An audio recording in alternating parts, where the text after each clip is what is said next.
Let's get started. Good morning, everybody. How is everybody? I hope you are all doing fine. I'm wondering whether you were able to do some of the readings.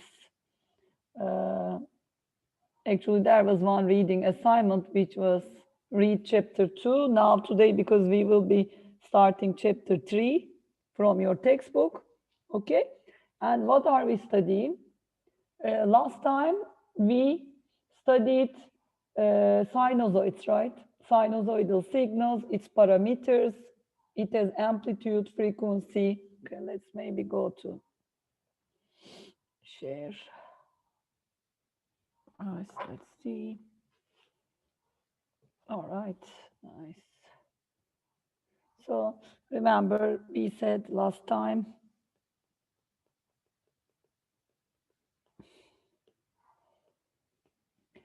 sinusoid signals, sinusoidals, these signals are very important for us because they are the basic building block, very important in signal processing. Remember, signal processing deals with signals, and it actually designs systems to manipulate signals for certain purposes. What are some certain purposes? First of all, clean the noise, for instance, denoise a signal. So filter a signal to get rid of noise, filter a signal to extract desired meaningful information. And this is all related to data processing.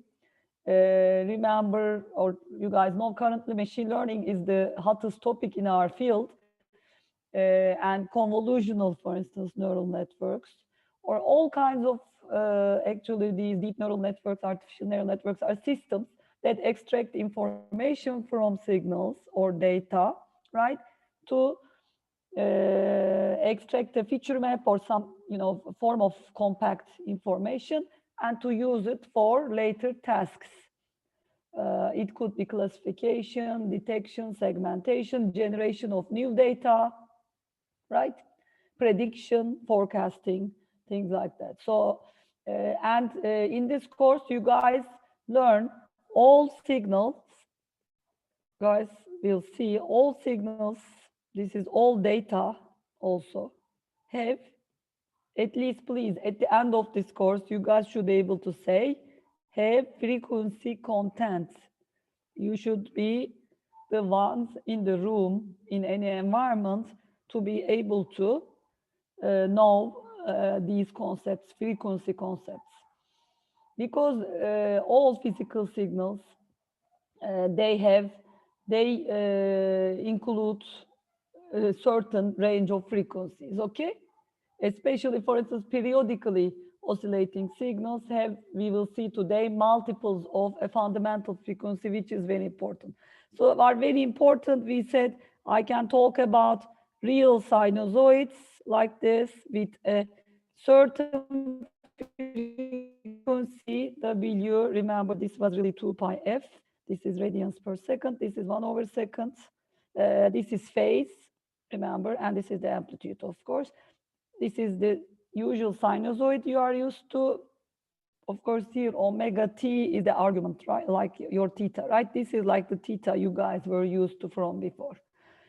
Now, then we said for better or easier manipulation, we go do a mathematical abstraction. This is something you guys should be also comfortable with.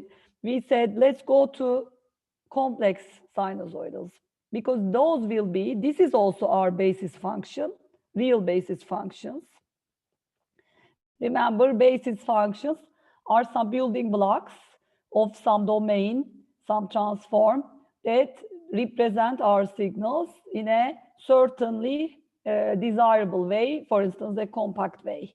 Then we have it, just remember, we said, for instance, the x of t can be actually written with some coefficients. I'll just make this up, phi k t dt, for instance, in continuous domain.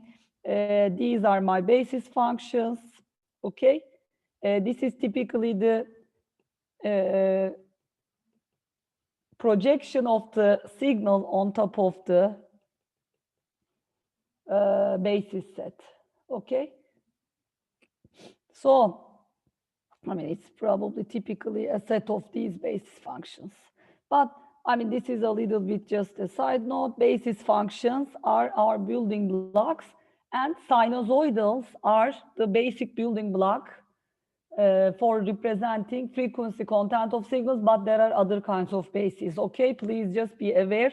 Currently, we are talking about, in this introductory course, just a certain kind of basis function. And actually, in the complex domain, these complex sinusoidals, it's very compact because to represent our signals with them, remember, e to the j omega t plus phi. This is a complex sinusoidal, and I told you to memorize one single formula for this course. What was it?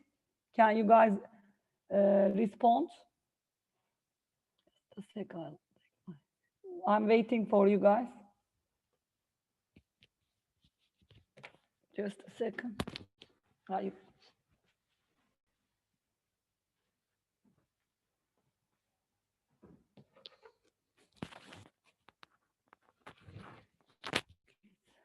Let me see the chat. Euler, reverse Euler. Thank you, guys. Yes, great. Inverse or doesn't matter. Inverse or forward Euler. Thank you. This is forward Euler, meaning, I mean, whichever way you mean, it's the same. Thank you, guys. So here it would be, for instance, a cosine omega t plus phi, right, plus j is important, let me write it larger, j a sine omega t plus phi, right? So you see, I represent my sinusoidal with two, the complex sinusoidal with two real sinusoidals, right? And last time we've seen very nice demonstrations of this in the complex plane. By the way, yeah, maybe if you are interested in those links, Yusuf or Fırat can share those with you. Guys, please remind us these things. Okay, so now we will here, guys, the important thing in this course is that, so you have to remember these things. All signals, so learning objective, you guys know now, and you will learn much better. All signals have frequency content, okay? And we can represent any signal, actually. It's going to be any signal soon, later in the course.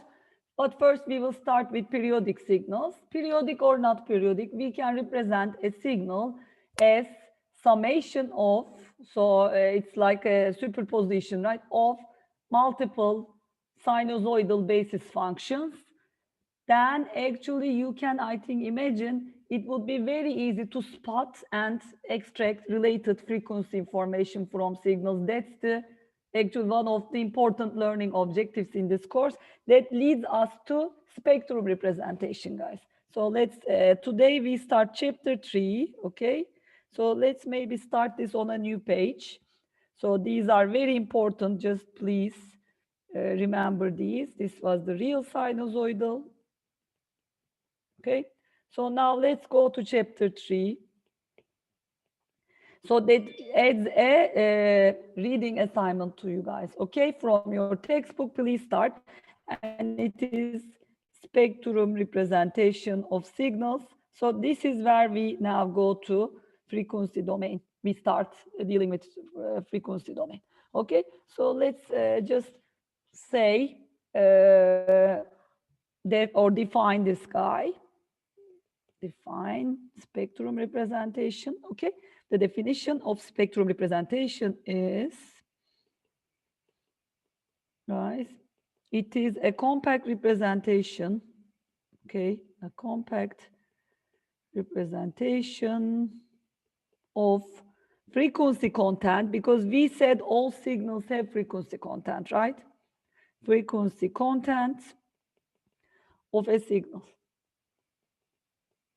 So for instance, given, so your goal will be this, given a signal, for instance, like a sinusoid, given a signal, so let's say it's really cosine 2 pi f0 t, okay? So this is really omega 0. You guys will be able to write, I mean, we will look at more complicated signals, but you guys will be saying this, I can draw a spectrum plot. I have to, of course, define the unit of the axis. If the horizontal axis is the frequency, it could be either the hertz frequency or the angular frequency, radian per second, okay? And for instance, for this EG, for this single or simple signal, it's a single sinusoid, you have to just label the existing frequencies, okay? Okay, how do I do it? Of course, I'm gonna show you, and these will be, so our goal currently is to go to, for instance, a representation like this, and the y-axis here is the, actually guys, the amplitude or the coefficients of each of the complex sinusoidal basis function. Remember, now we use, let's use inverse Euler, for instance. This guy is, remember, let's say, let's start with this example actually, given x of t is cosine. So, okay, let me rewrite. X of t, this is little x, because we will save the capital letters for the frequency domain representation later, Fourier transform. Little x of t then, okay, let's write it again, cosine omega 0 t, which is also by inverse Euler, 1 over 2 e to the j. Okay, let's keep the omega 0 t plus 1 over 2 e to the minus j omega 0 t. Okay, so these plus minus are important, plus and the minus frequency. Okay, and omega, it could have been here omega, or let's maybe plot it by omega. It may be easier to remember for you. Okay, let's say just omega. It could have been F2, could be F, okay, it doesn't matter. So let's make these omega 0 and omega minus omega 0, because I just wrote everything in omega, that's why, guys. Omega 0, the radian frequency in my signal, there are two, you see.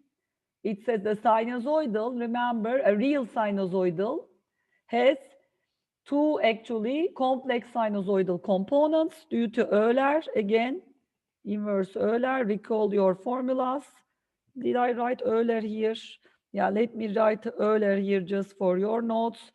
Again, Euler formula, this is very important just for you to remember. Inverse Euler. Now you guys see that the coefficients 1 over 2, you see, of each of these components are actually brought to my spectrum plot. And here, important thing is to determine these existing frequencies. So these two guys are existing frequencies in the signal. So you see, being able to draw or plot a spectrum representation for a signal is really important, because then we have a compact representation of the frequency content. I can, by looking at this spectrum, this is the spectrum of x of t, for instance, I can just say it is plus minus omega 0. And it's when it's actually symmetric like this, I know, and when the coefficients, of course, agree in a certain way, I know there is a sinusoidal, a real sinusoid in this signal. I can have many more, of course, bars in this plot with other frequencies. So let's do an example, guys. So let's just start with an example. So I'm going to give you a signal now, and we will plot its frequency content or spectrum. Example, let me use this guy, t plus pi over 3 plus 4 cosine 6 pi t, let's say. Now, how do I proceed? I have to go with inverse for Euler, because I'm after this e to the j omega 0 t components, right? I mean, it could be plus phi, of course, but this is the basis function. So we have to here, from here, extract those guys. So just go, maybe let's say this is the first component in the signal, this is the second component in the signal. Let's start with first. Maybe let's go to the other page. Here, are we any questions until here, or we are clear, right? Okay, so the first one is the first component, 3 cosine 4 pi t plus pi over 3. I can write this guy as 3 over 2 e to the j 4 pi t dot, I mean, the multiplies because it's an exponential with the phase, right? E to the j pi over 3 plus 3 over 2, now the negative frequencies. First of all, let me ask you, what is the frequency of this signal? Can you respond, guys? Or what are the frequencies that exist in this signal? I should first ask you this. In this component, at least. Good, you guys are good. Thank you, 2 hertz, yes. It's also 4 pi radians per second. That's fine. Thank you, guys, good. So the first frequency, and we have plus minus, right? Because it's a real sinusoidal. So F1 is, like you guys said, either 2 pi radians per second, or this will be W1, sorry, right? W1, or F1 is 4 pi, sorry. Guys, you will be like, hey, what's she saying? Okay, it's 2 hertz, right? F1 is 2 hertz. Then I have also a minus, you remember it's like a clockwise and counterclockwise rotation. You can think of these frequencies or oscillations. So 4 pi, and also I have a minus 4 pi radians per second, and F minus 1 is minus 2 hertz. Good. So I have 2 frequencies in the signal. Let's write the second component, e to the minus j 4 pi t. I mean, this minus here is actually really belonging to this 4 pi, right? You are clear? Of course, I also have a properly weighted phase, which is weighted by minus also. So that's why it's phase minus pi over 3. Okay? Good. So now let's actually say, I could have said, actually show the phasor representation. Let me just exchange the order of these two, because I want to write phasors here, guys. It's really just first write the phase. I think it would be more compact. So first write the phase. I mean, nothing confusing. It's just, I just changed the order of the two. So now minus j pi over 3 e to the minus j 4 pi t. So remember, last time we also defined something. These are, remember, the phasor part.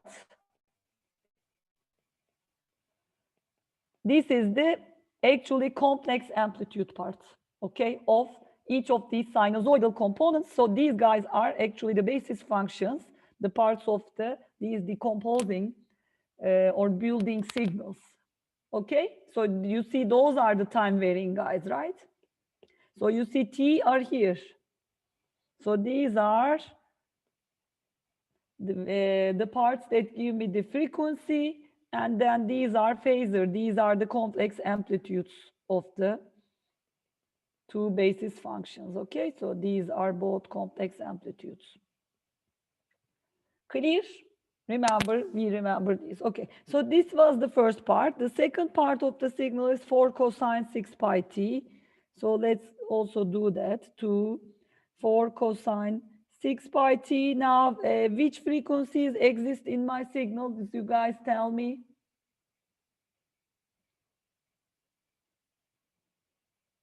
Yes, 3 hertz. Thanks, Çağlar and Özgür Anıl, Arda, everybody, Fatih, thanks guys. 3 and plus, yes, plus 3 minus 3 hertz, Murat, right?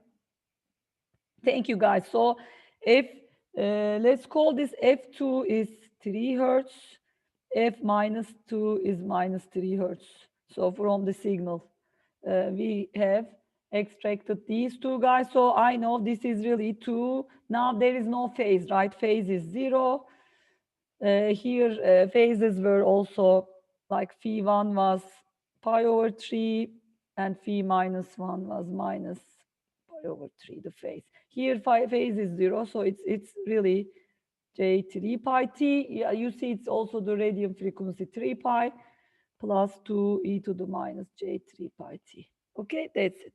So now 6 pi t, come on. I must drink some coffee. Why am I 3 hertz? 3 hertz just made me think that, guys. 6 pi t, of course, guys. It's 3 hertz, but 6 pi t. All right. So now, guys, let's see, summarize, x of t has frequencies, you see, we said each signal has frequency content. Every signal has frequency content, and we have f1 is 2 hertz, f minus 1 is minus 2 hertz, f2 is 3 hertz, f minus 2 is minus 3 hertz. So my spectrum now, I am asking you question, plot the spectrum of the signal, spectrum of x of t. You guys now know in your plot what we have. Okay? Let's make this time this horizontal axis in hertz. This is, remember, the frequency axis. Important. And the other part is like the phasor or complex amplitude part. It tells us how much of each frequency component exists in the signal. So I have to go and put to 2 and 3 and minus 2 and minus 3 the corresponding magnitudes. What were they? For 2 hertz, I had 3 over 2 e to the j.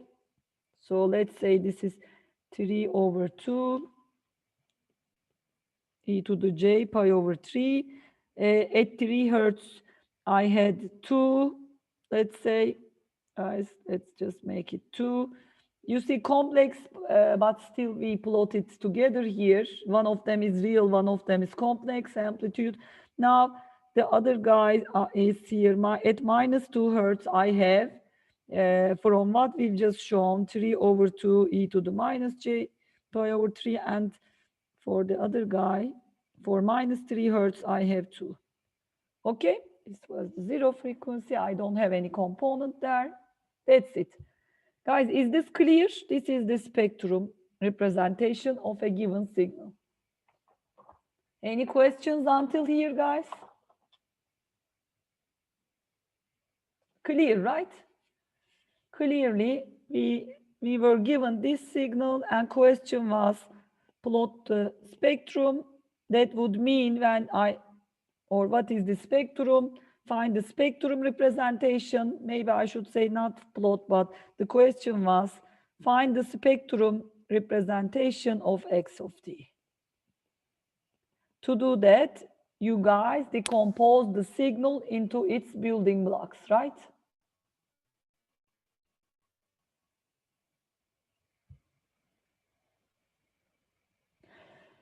Phasor part. Phasor is a notation, guys. It's the complex amplitude. Don't get confused. I mean, I said phasor because this is, you see, the part that doesn't depend on time. It's not the time varying part. It's really a coefficient, right? A weight that is multiplying the corresponding, you see, basis function, time varying part of the signal. Okay? Phasor is a really complex amplitude. Don't worry. I mean, the name, its phasor probably name comes from because it also includes phase plus a constant amplitude. That's fine, right? Okay, Mohammed, yes. How to determine y-axis? Good point. So horizontal is frequency axis. I think everybody is clear, and everybody should be clear on how we really brought this. This was F1, this was F2, this is F minus 1, this is F minus 2, right? This is clear, right? We just showed it. The y-axis comes from exactly what Rauf just asked. It's the phasor, the complex amplitudes. These are the complex amplitudes. Here, this was, of course, it could be real. Complex is more general, right? So it is these amplitudes you see we extracted.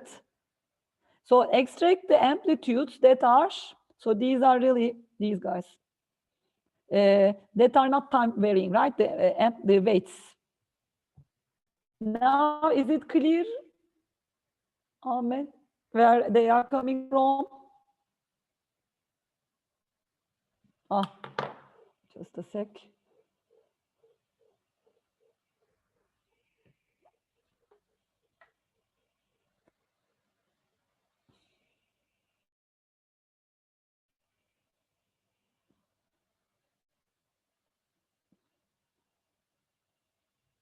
Okay, thanks. Is it clear, guys, now? Yes, I think everybody is on the same side now. When we have sinusoidals like this, by the way, we call it a two-sided spectrum. You see that these guys are complex conjugates of each other. Okay, so it's also called a two-sided spectrum for guys, real signals. We have, for real signals, we have this. We have two-sided spectrum. For instance, let's just do this for a sine.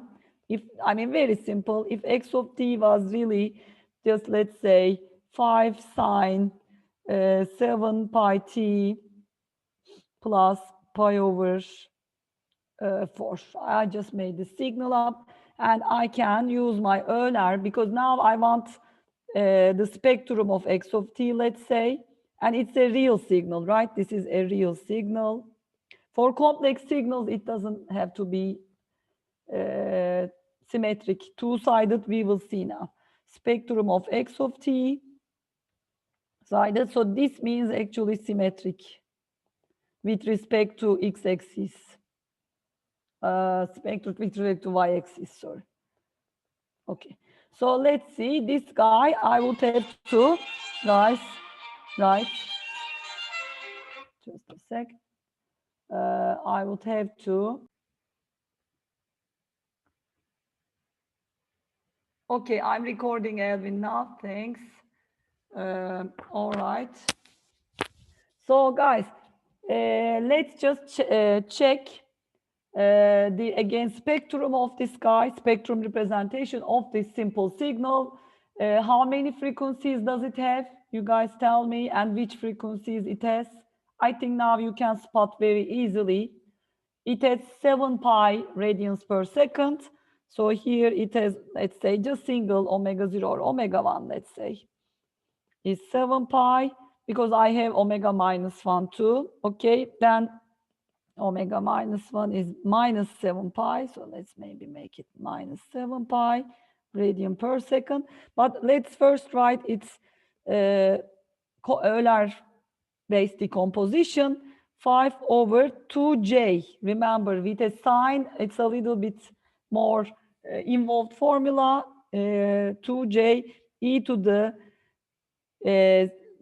pi over 4, let j pi over 4. Let's first write the phasor part or the complex amplitude, the phase part, plus here, and we will put this into the phase 2, times e to the j 7 pi t. Now minus, guys, we have to also put this into the phase. 5 over 2j e to the minus j pi over 4 times e to the minus j 7 pi t. So, guys, first, just separate this part. This is the basis. So you see it has my frequencies that I want, minus 7 pi frequency and 7 pi frequencies. That's fine. Leave them aside. But now let's look at the complex amplitude or phasor. We have to manipulate this a little bit to form it into a more standard phasor. J is, remember, J is e to the j pi over 2, right? I can write it in that way. So let's bring it up from the denominator. So I will really have actually here for this first guy 5 over 2 e to the minus j pi over 2 times e to the j pi over 4, which is really, this guy is really, by the way, then real equal to 5 over 2 e to the minus j pi over 4, right? This is the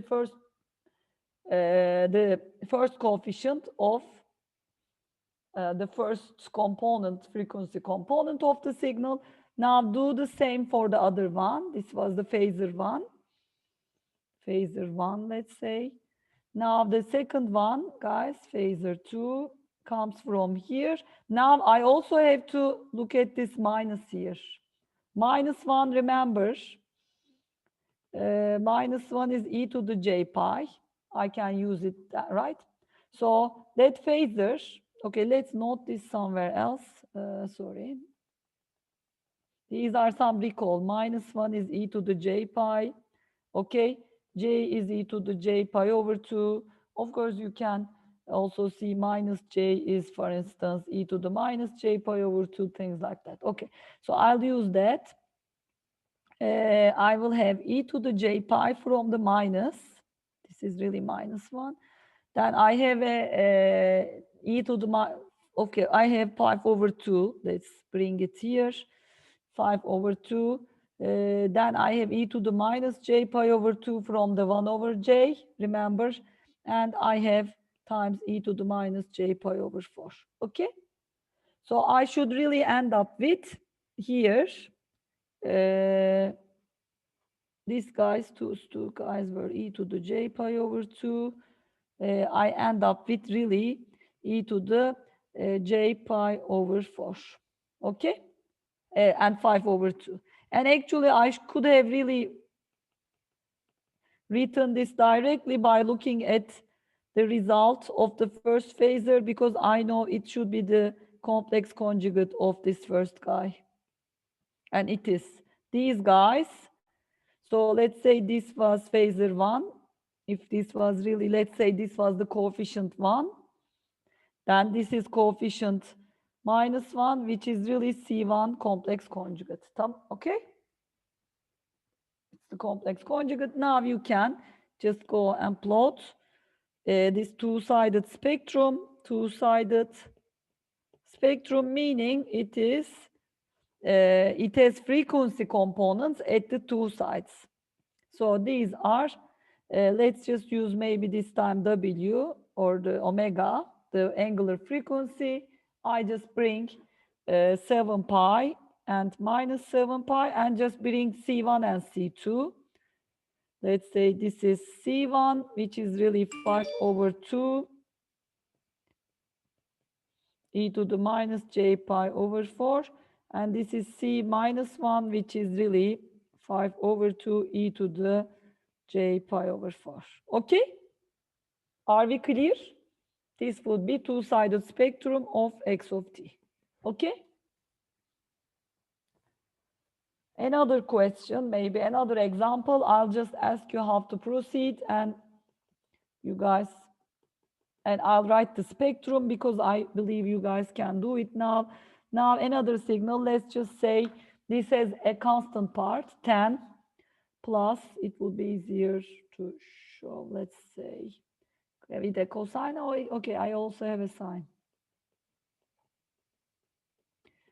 T plus pi over 2, okay, plus, okay, just 14 sine 2 pi 100 t plus pi over 6. Now you guys can tell me what are the components here, what are the, or at least frequencies here in the signal, because I want you to draw to me or plot the, okay, so one of you is asking. No, okay, that's you guys don't get confused.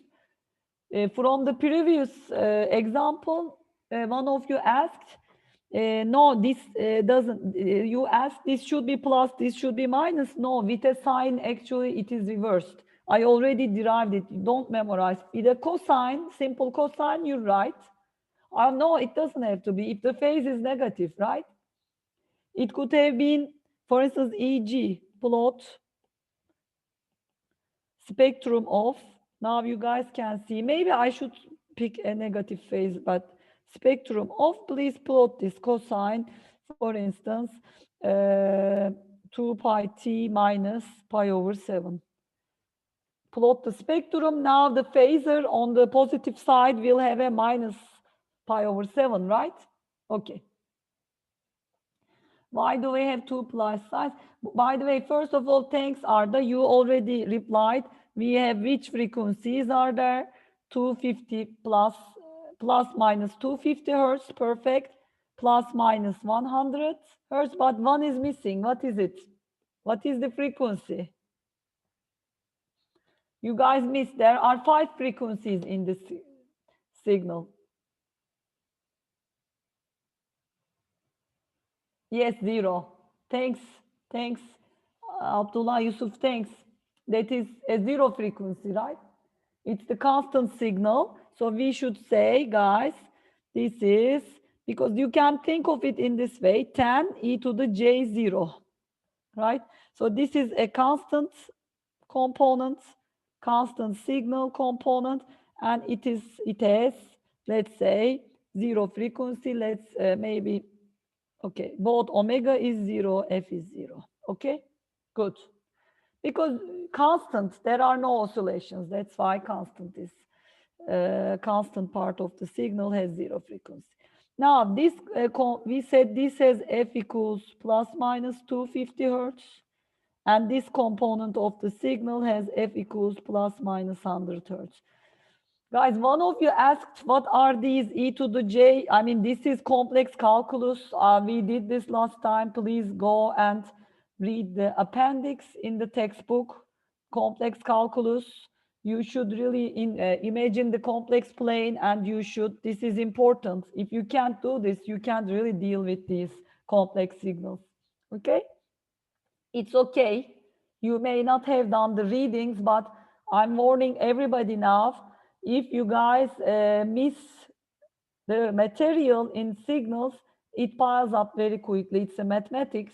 If you just do the reading every week, study the material, then it's really easy to follow. So please, I warn you, otherwise it will be difficult. Okay? So let me write this. Constant signals have 0 frequency, first of all. This is important. And this is in EE. EE people call this DC components. Maybe some of you are coming from EE background. You guys know this. I'll directly plot the frequency spectrum. You guys should derive all the equations. Because let me plot in hertz, okay? Now I know the frequency, 0 frequency, this, you see it has 10 amplitudes. Let's write this as 10. Okay, this is the first component. I have to have also 100 hertz, and I need a 250 hertz. And minus 100, and I need a minus 250 hertz, okay? All right, so now I need the 100 hertz part has 7, and I know it has, I did pi over 6, but I need to have j pi over 2. You guys should derive this as an exercise, minus j pi over 3, and this is 7. Please, you should really work this out. Exercise, let me write this exercise, but let me finish this, and then it would be easier to see the cosine component for half of 8 for e to the j pi over 2, and this would be the complex conjugates. Similarly, these are complex conjugates of each other. Okay? Complex conjugates of each other because it's a real signal, guys. Conjugates of each other, it's a real signal component because real signal, we have a real signal here, okay? So I believe you guys can do this, but exercise, derive the components, the coefficients.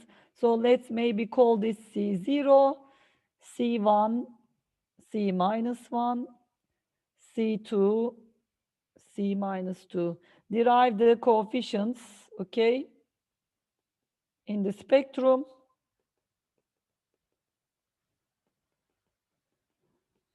C0 is easy, we've done.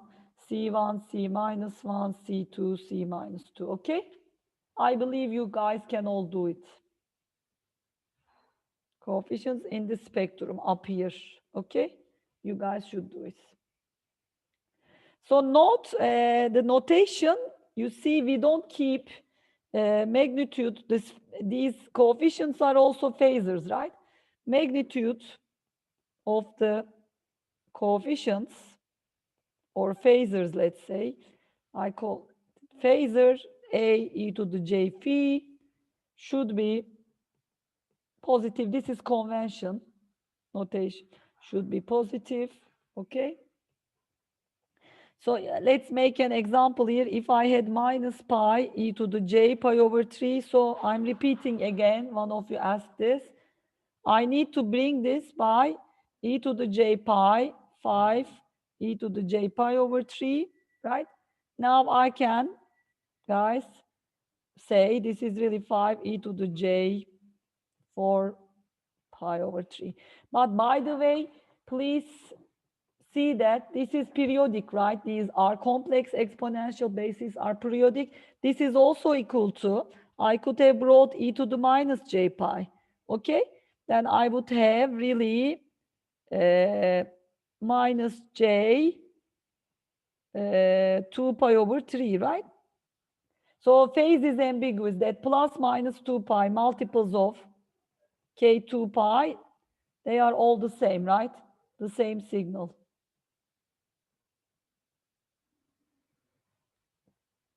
Because it's a periodic signal, periodic with 2 pi. Also here. Now, my question to you is, this note is important.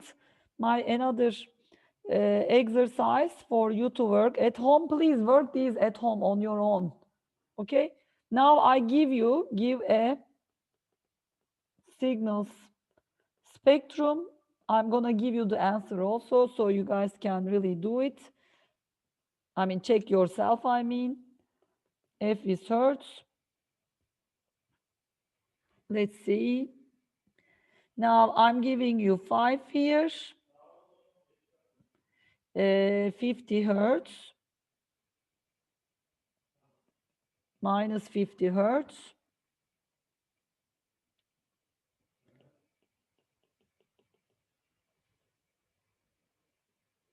Six e to the j pi over 3.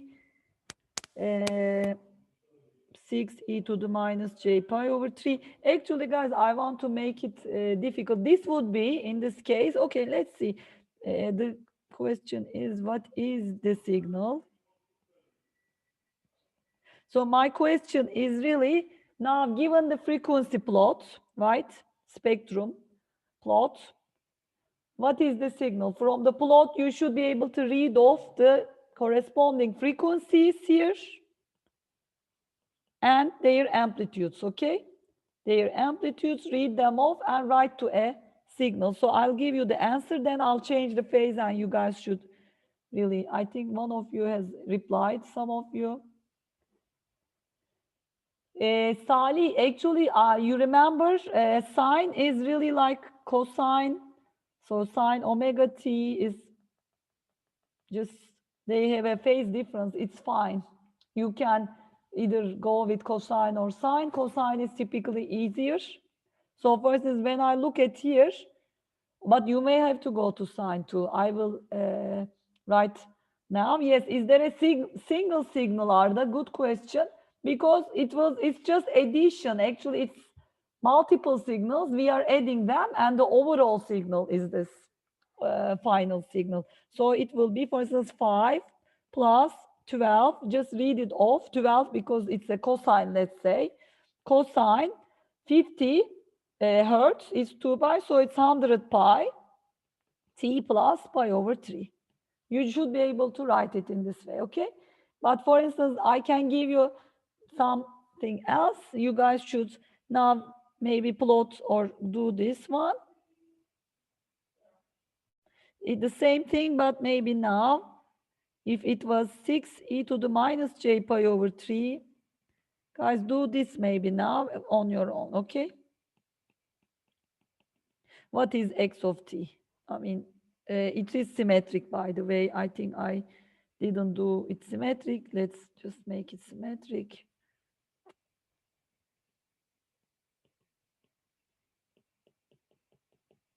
You guys should just write. Maybe let's change the frequency a little bit. Also change the amplitude here a little bit. So what is x of t is the exercise. I mean, do both of them on your own, okay? Please.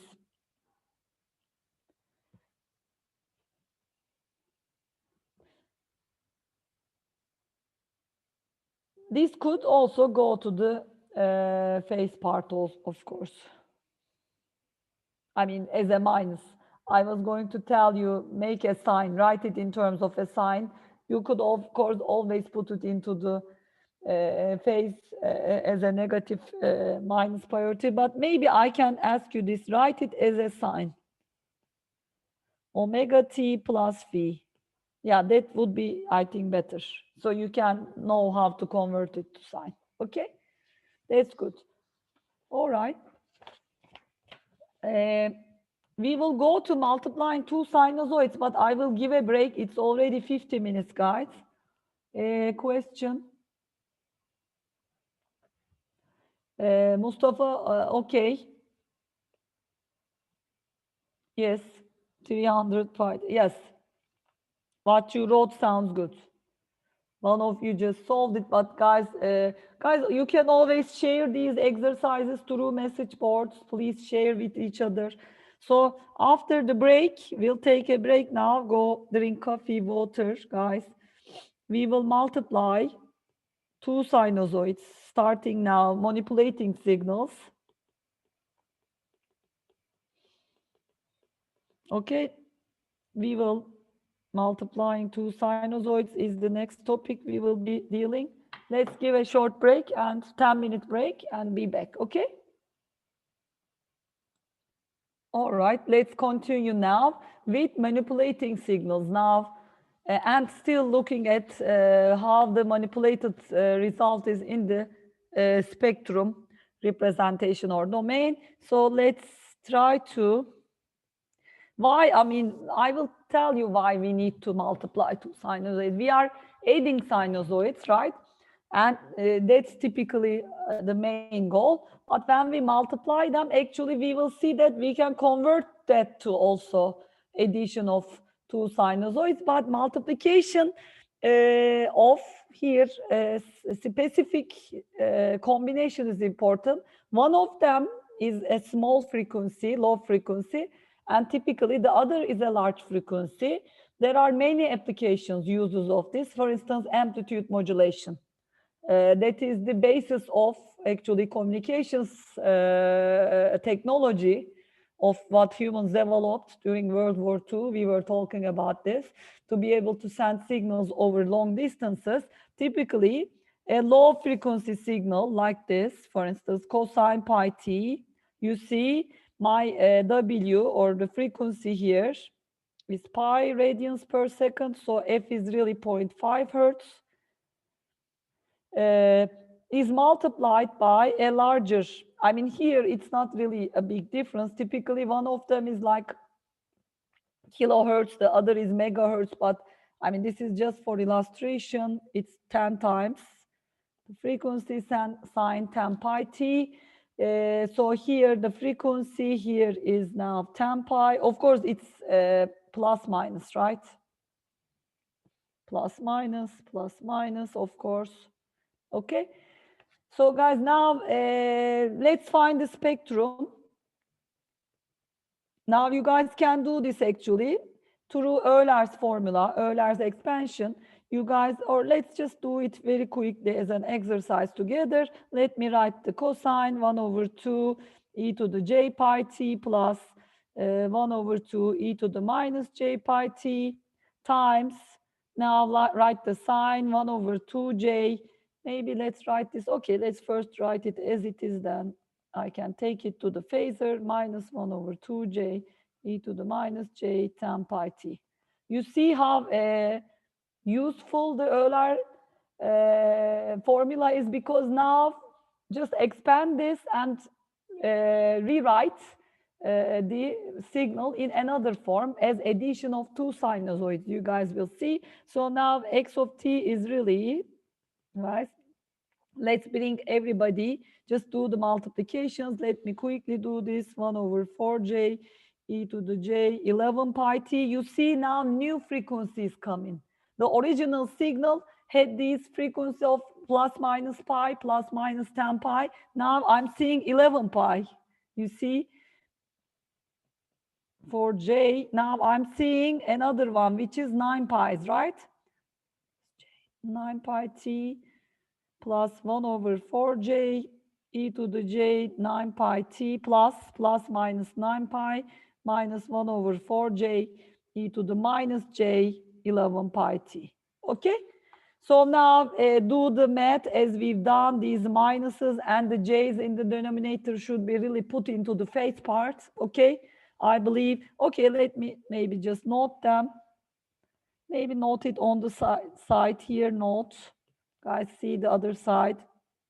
So I need, remember 1 over j was e to the minus j pi over 2. So I can really bring this.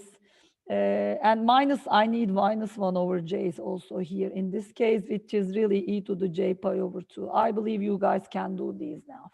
This is clear, right? So now rewrite my x of t, okay? In this way, 1 over 4 e to the minus j pi over 2 times e to the j plus 11 pi t, 11 pi t, okay, plus 1 over 4 e to the j pi over 2 this time, e to the, here guys, j minus j 11 pi t. So this is really plus minuses, right? This is plus, this is the minus component, minus 11 pi t, plus 11 pi t. Now I will have the other component. Okay, okay, I'm trying to see e to the minus j. Now I need the other two, 1 over 4 e to the j pi over 2 times, this is the phasors, these are the phasors, e to the minus j 9 pi t minus, let me write 9 pi here, j 9 pi t plus, again 1 over 4, guys, e to the minus j pi over 2 e to the plus j 9 pi t. It's really, once you work this out, it's easy, guys, minuses, plus minus, because it's a real signal, right? Real signal. You see, I have two-sided spectrum, meaning symmetric components. Pi over 2 is fine, right? Raif, I think you got good. Okay, so let's plot the spectrum. So let's now, you see I use W and F interchangeably. They are really the same thing with the 2 pi scale. Let's put our 9 pi and 11 pi here. Minus 9 pi and minus 11 pi here. You see in the middle there is 10 pi. I mean, it's really two components around 10 pi here. So it will be, let's write these coefficients. 9 pi has which coefficients? Just read them off here. This is one of them. 1 over 4 e to the minus j pi over 2. And this is the other guy. 1 over 4 e to the j pi over 2. Now do the other one. I think they are also the same, by the way. The same components. Okay. All right, let's show them maybe by another color. 1 over 4, this is the guy, right? 1 over 4 e to the minus j pi over 2. And I have now this guy going here, 1 over 4 e to the j pi over 2. Clear, right? Everybody is clear with this spectrum representation?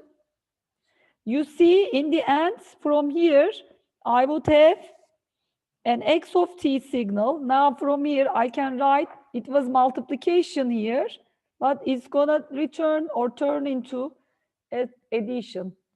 X of t is 1 over 2, right? I can write in terms of two cosines, actually, guys. Cosine, just I can read off the angle, 9 pi t, right? Minus pi over 2. I'm reading, you see the minus here from the positive side. You can really check this. Please expand this and check. And actually, this is really a sign, right? Remember, cosine shifted by, with a phase shift of pi over 2 is a sign. Plus, again, 1 over 2 cosine 11 pi t minus pi over 2, the same thing, actually, sine 11 pi t. Okay? That's nice. Actually, what we've just shown is, is this clear? I just read this from the plot, actually. You can read it. I see plus minus 9 pi, and I read off the phase value, and the amplitudes, of course, are multiplied by 2 here. So, in general, guys, we have this, multiply two cosines. One of them is small t. I mean, there could be a phase, okay? Just times cosine. I mean, you see, sine is really just a phase shifted version. So big T plus another phi, doesn't matter. Anyways, let's maybe just do this. Now my exercise to you is, we just showed it with some numbers, but you guys should be able to write it as, it's really from multiplication to an addition. 1 over 2 cosine, it's gonna be addition of the two. So the two new frequencies are addition of the two, big plus small t. I mean, plus phi is fine, okay. You don't, anyways, let's maybe just get rid of that. Plus the difference now, the difference frequency. T, that's it, okay? You guys can do this, right? Exercise, start here with the Euler expansion, okay? So start with, let me just start, so you guys, exercise, show this, show this transformation. So it's gonna be really 1 over 2 e to the j w small t minus j small t. So I'm using the Euler expansion times, again, 1 over 2 e to the j w big T plus 1 over 2 e to the minus j big T. Okay? Just please start with this and continue, and you will see that in the end, the spectrum is always, please guys, you should continue here to show your spectrum. Let's say omega, you see we had a 0, and things will be around, guys, here, W big, so it's really big minus W small, And here W big plus W small. I have those two frequencies, okay? And we will have actually 1/4, 1/4, okay? And the same with the negative signs here. So let's make it in this way, easier to write. Just negate that.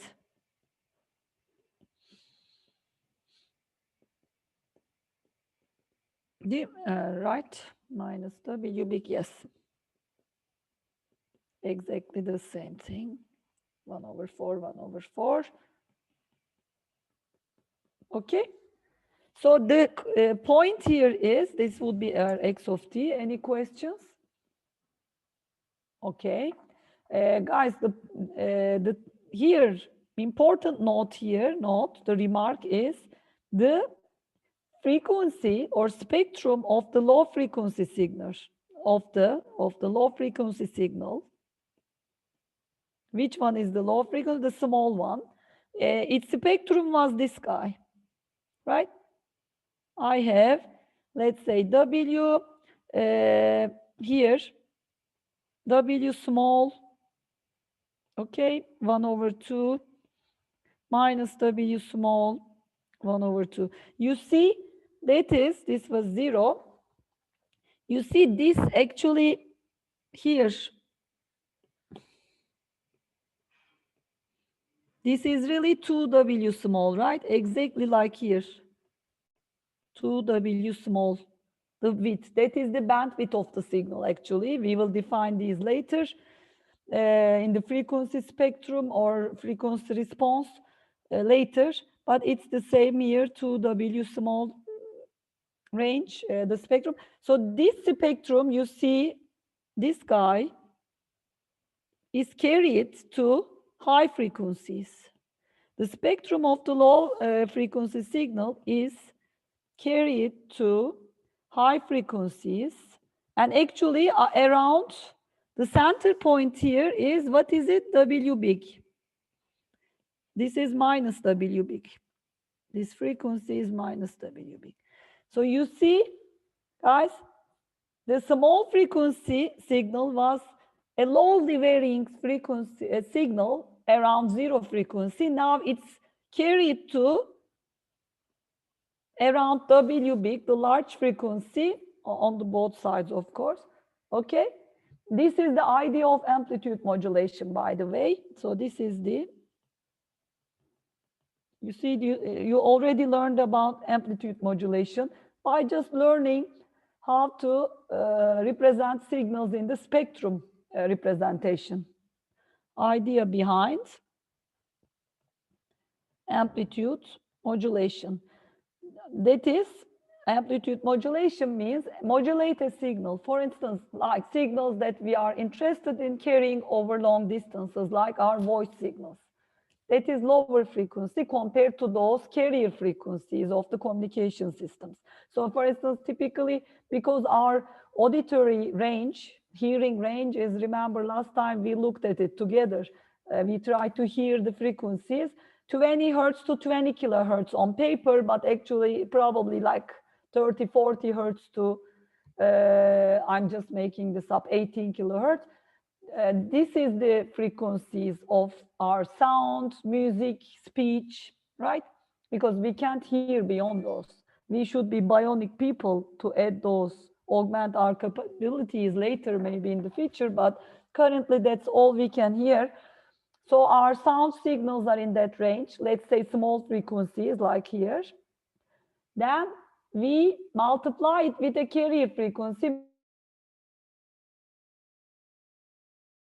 to high frequency, then transmit over a communication channel. That's the idea of amplitude modulation. So in general, x of t will be this modulated signal, v of t. So this is the low frequency signal, like our voice, e.g. audio or speech signal. Okay. Now multiplied by, let's go to blue, a carrier signal cosine 2 pi fct. This is the carrier signal. And FC is the carrier frequency, okay? So I was giving you examples like these are, for instance, I'm just making this up, 5 kilohertz, e.g. This guy will be 1 megahertz, for instance. Okay, that's the idea. This is called, so that's why you see multiplying two sinusoids is important. That is the idea, basic idea behind modulation. This is called modulating V of t, the low frequency signal with a carrier frequency Fc. Okay. So now exercise again.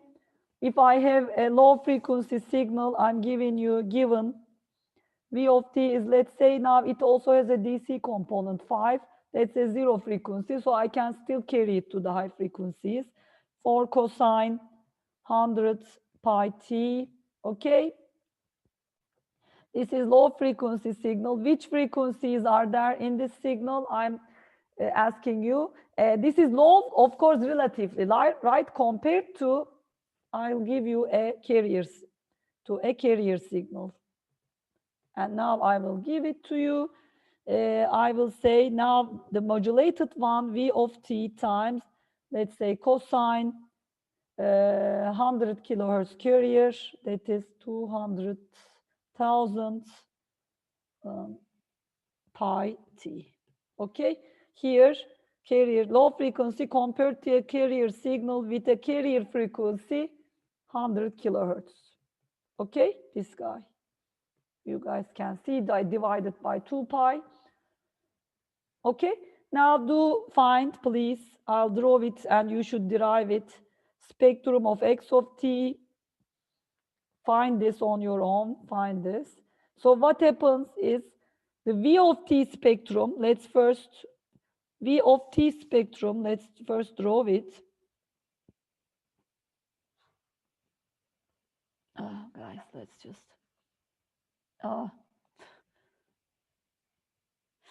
F, okay, I used F here.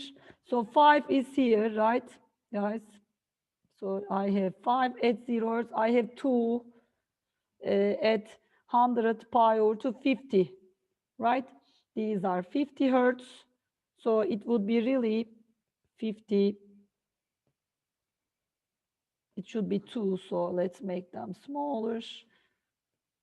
2 at 50 hertz and minus 50 hertz 2. Let's just now carry. Okay, all right, I think that's fine. I used actually a larger frequency.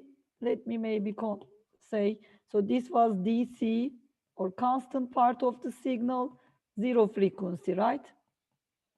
F is 0 here for this one. Guys, I used 1000 pi, but okay, let's make it 1000 for just to make it the same with my notes. 100 pi, 1000 pi. Okay, so my F1 will be, because I used 500 hertz here. So, okay, these will be 500 minus 500, still small, right? Compared to the 100 kilohertz, which is fine. So now this was V of t, the low frequency spectrum. Of course, relative, but low frequency. Now, spectrum of x of t is this, guys. F in hertz. Now I will be, guys, doing this. Okay, 0. I have to carry this signal, or what we do carries this signal around 100 kilohertz. Of course, it's going to be much, much later in the spectrum, but I have to plot it somewhere. So let me maybe even make this a little bit better.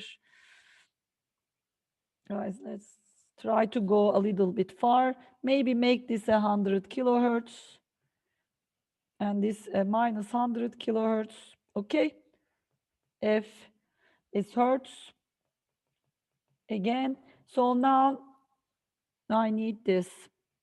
This is 99,500 hertz. And this is 100,500 kilohertz. Let's not write kilohertz here. This is 100K, 100, 500. That's good. Hertz. And this is Also, let's write these a little bit smaller. Kilohertz minus 99,500 minus 105,000. Okay. So now I have to multiply them by 1/2, right? Because there is a multiplication due to Euler formula. These guys will be the constant signal will be carried to 5/2 here. 5/2, and the 2's will be carried to 1's. 1. This is important. Please pay attention. So maybe let's make these red. They will come here. And similarly 1, 1. And the DC signal or constant part comes as 5/2 here.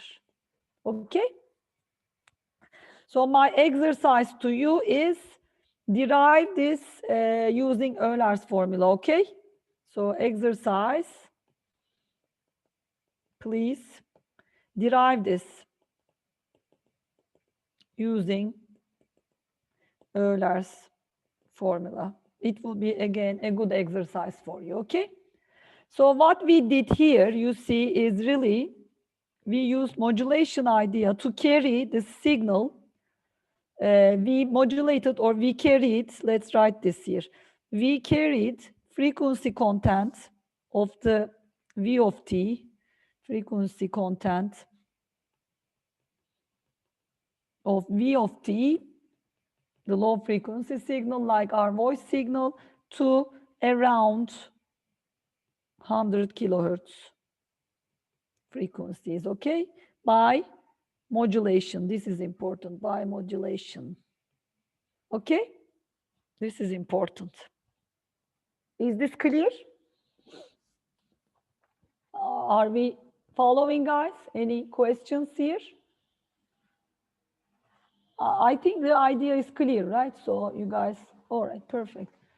So now let's continue with maybe looking at this multiplication. This is also called beat notes, by the way. Maybe I should say why are they beat notes? Now we will see it's equivalent to again multiplying or addition. Multiplying or addition, the same, right? Of two sinusoids.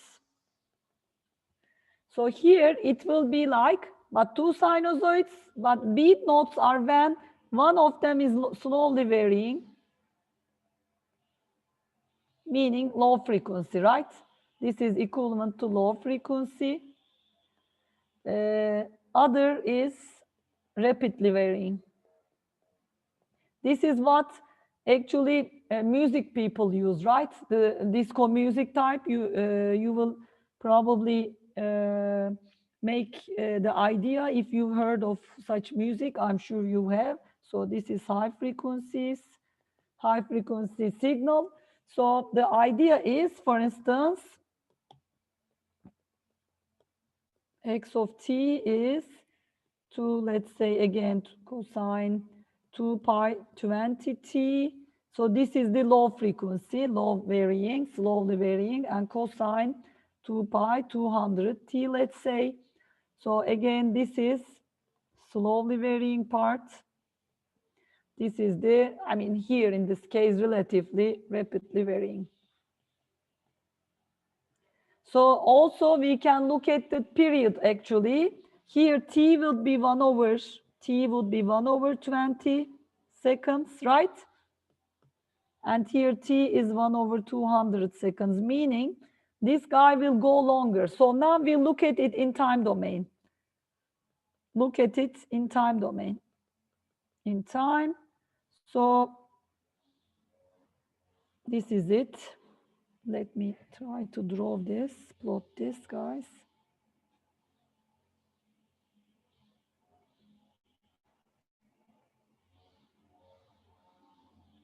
This is t.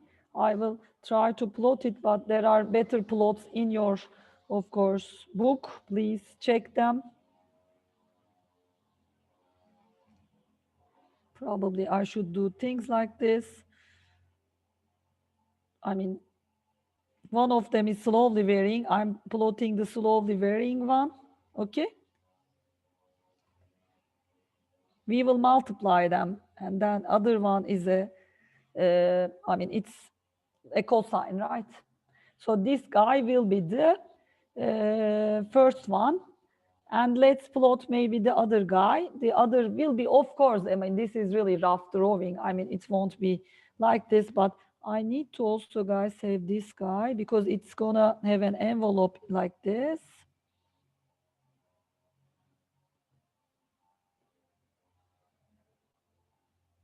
Okay, so now I'll fit my cosine here. The other one, I mean, this is the really, I mean, you guys should really check, of course, the textbook for a better drawing, but you got the point, right? This is the second sinusoid, the fast or rapidly varying.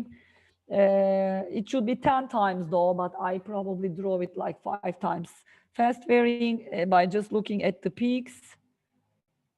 But we should be fine. I mean, it just continues in this way. So actually, in the end,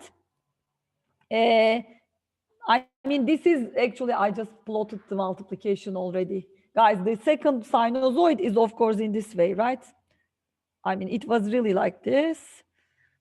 They are both, okay, one of them is 2, it doesn't matter. So, of course, the second sinusoid was like this, right? I mean, it's going to the same peak again and again. I mean, maybe one of them, let's say this was really 2, this was 1, this was plus minus 1, of course, right? This is the second sinusoid, rapidly varying. I already drove the multiplication because the slow sinusoid brings the 2 zeros, right? That's why you see some parts of it is now suppressed. That's why it's called beat notes.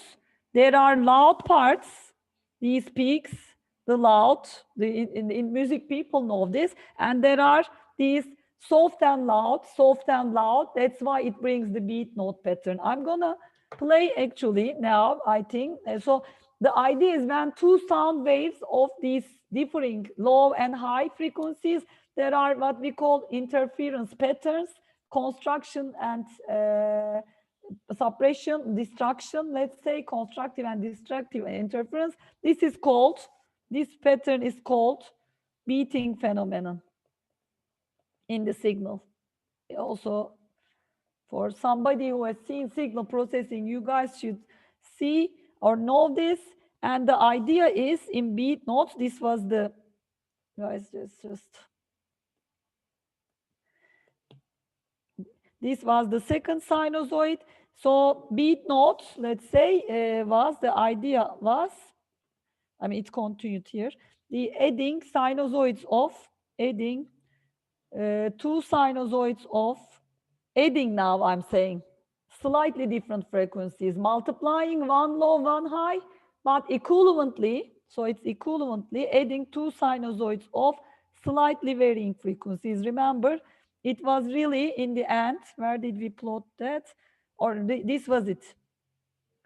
Remember, we started with multiplying a small and a large one, like we just did in the beat note, and it ended up as actually adding slightly differing frequencies, because the small one is really a perturbation around the large one, okay? Slightly different frequency. Excuse me, it's slightly frequencies, okay? So let me show you a video on that. Let me share my desktop now. There was a good, I mean, actually, this siren is also, let me see. One of you asked siren, let me just, okay, anyways, this is also a low and a high, but let's see. This is a great demonstration. There are, if you are a musician, guys, you guys would know there are these tuning forks, because these metal, they are like U-shaped metal. When you struck them with another metal, they start oscillating at a certain frequency, and depending on the material, the design, everybody, each of these tuning forks oscillate at a certain frequency. Typically, it's like at this specific frequency that you want to tune your, for instance, guitar into. It's, I think, typically the C, 44 hertz. I'm just making this up now. I may not be remembering it correctly, but this guy makes a nice demonstration. Easiest quick way to demonstrate this is with these tuning forks here. They're engineered to be the same frequency. So if I hit them both, they'll be the exact same frequency, and you won't hear anything. Then I'll mess with one of them, and you will hear what I'm talking about. So let me show you first that they're the same frequency right now.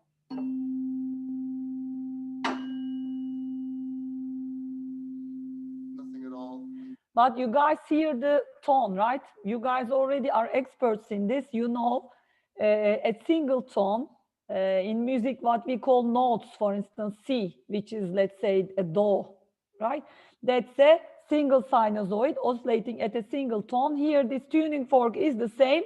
The guy hit it, and then there was a single sinusoid. Actually, we were hearing the humming sound of it. Now, he's gonna mess up or change the frequency of one of them a little bit. We will start hearing these beat notes, guys, because there will be this constructive and destructive combination of the two sinusoids. Remember, we just saw them as multiplication of two sinusoids. Remember, one low, one high, but actually, when we rewrote, manipulated the signal, it's addition of two sinusoids with slightly differing frequencies. Exactly, please hear it. There, hopefully.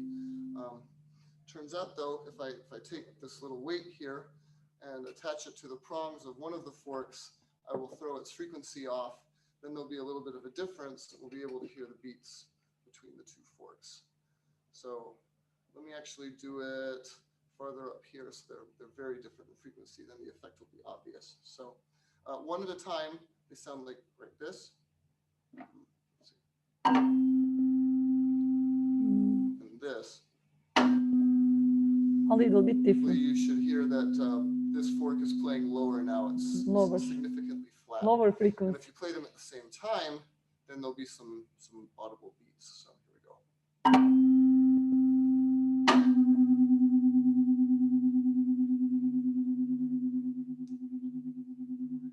So you heard the two notes, but hopefully also you heard a little bit of a volume swell or a warbling, or I don't know, I've had students call it a wavy-like effect. There's clearly both waves coming from both things, but there's a set of volume swells there, and those are called beats. You can affect how often they appear. Let me see, guys, if the guy also, I see some oscilloscope and speakers here. I don't remember what he's doing, but let's see. So now I'd like to move over to my function generators. These produce sine tones of whatever frequency I specify. Sine tones, yes, you see. Right now, sine tone generators actually in the lab. I'm set up to play 220 hertz each, which is an A. A. So A natural. A is a law, I think. At the same time, they will sound the same. So here's one. The other one is the same. Same frequencies, okay. And if I play them both at the same time, you won't hear anything. But what we know because currently now when we add sinusoids of two same frequencies, remember we did this last time, we end up with a signal at the same frequency, remember? Right? So it didn't produce this beat pattern. So let's see. That, when we make these two different, you'll hear the beats, and the beat frequency is equal to the difference in the two frequencies. So we just learned this mathematically. You guys are on top of it now, okay? If I set one of these to 222 hertz and one of them to 220, then the beat frequency will be 2. You'll hear 2 beats every second. So let's actually try that. I'm going to take one of them 200. Let me see. I missed it. Exact frequencies, but let's see. 2. You'll hear 2 beats every. Sorry, guys. Did you hear exact frequencies? And one of them to 220.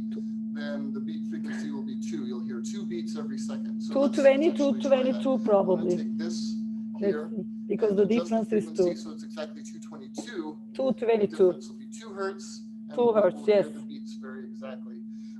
Yes. When the beats start Fatih, coming, you thanks. can check the clock on YouTube and make sure that there are 2 of these swells every second. Every second that passes, you'll hear it beat twice. So, here we go. That's 222. So let that play for a few seconds.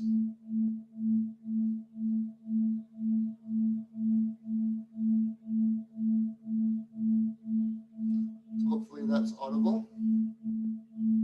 Check to make sure the timing is right. And I can manipulate that further. I can make this 221 so the beats are slower. You see the soft and loud, the beats, right? That's the idea. I mean, if you are interested in such kind of experiments, we can share these links, but you guys can also see online. I think it really makes the point, guys. I hope you guys get it. Any questions? But was it clear? He played a 220 hertz sine tone, sinusoid, right? Sine tone or cosine, we know they are the same. And then 222 hertz sine. And we heard this actually like humming sound. I mean, like the exactly, let me go to my tablet, guys. Let's see.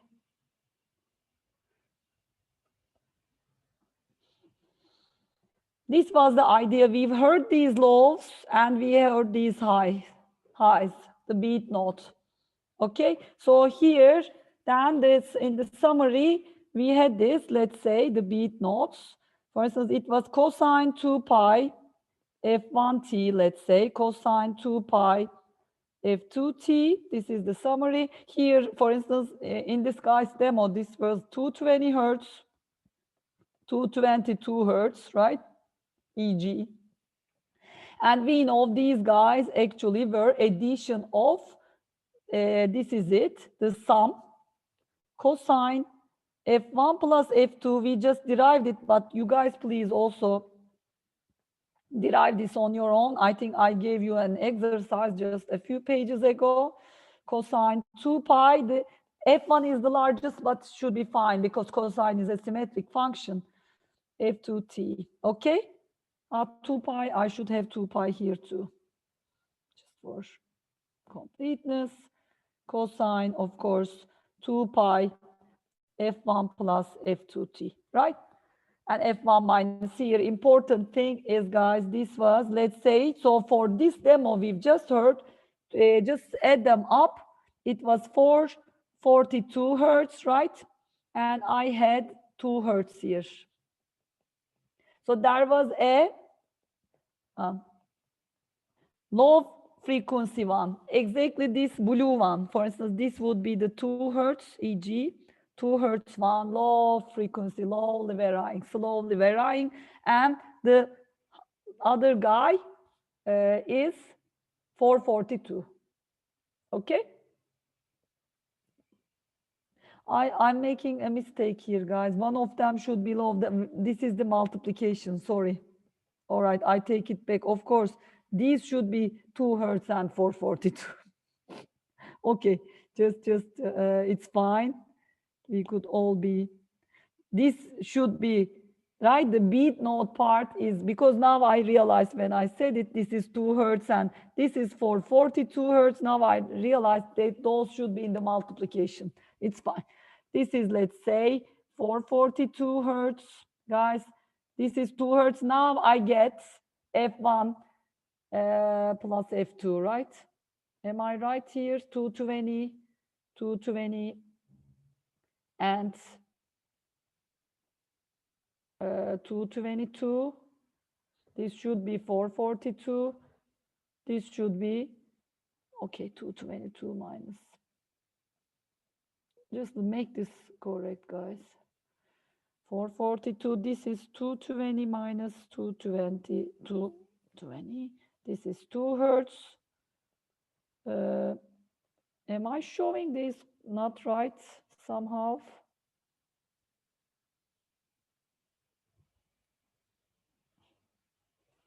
Guys, do you see why I'm not getting what I want? Let's see.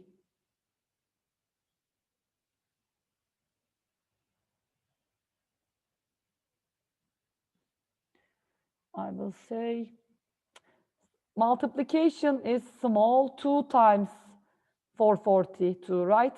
Okay, multiplication, small frequencies to large frequencies 442, guys. Okay, addition is the other two, guys. All right, so I think I got it. Yes, yes. So it's really 442, 2. This is correct, exactly, right? Small and big. Now it has to be, right? 442 plus 2. Here, I think my point was F1. I didn't carry the small and big correctly here, guys. Right? 442, 2. 442 minus 2. So these should be, sizden de geliyor. Ben bir şeyi burada yanlış mı yapıyorum diye bakıyorum da. No. 222 and 220 is correct, guys. No. I'm also, I should not confuse myself. Small and large, because 220, 222 are added, I was saying.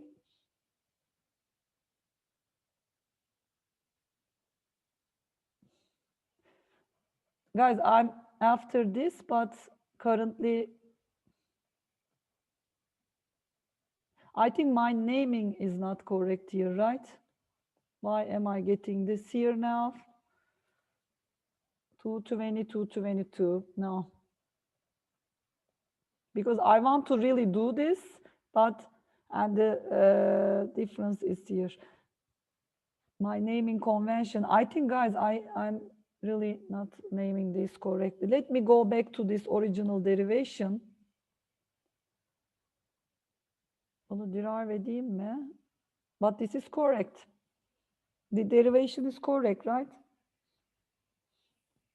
This is 2 hertz, 442 hertz.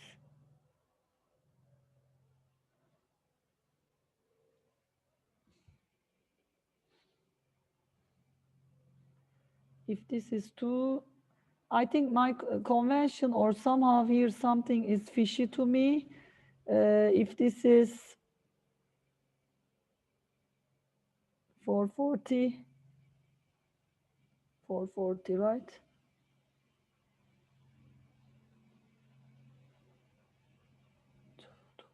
This is 222 plus 220. It should be really like this, right? What am I missing here? Sometimes it happens. This guy's demo just made me a little bit. Yes, I also do that, Serdal. Yeah. Why am I missing something here? When I add it up, am I correct?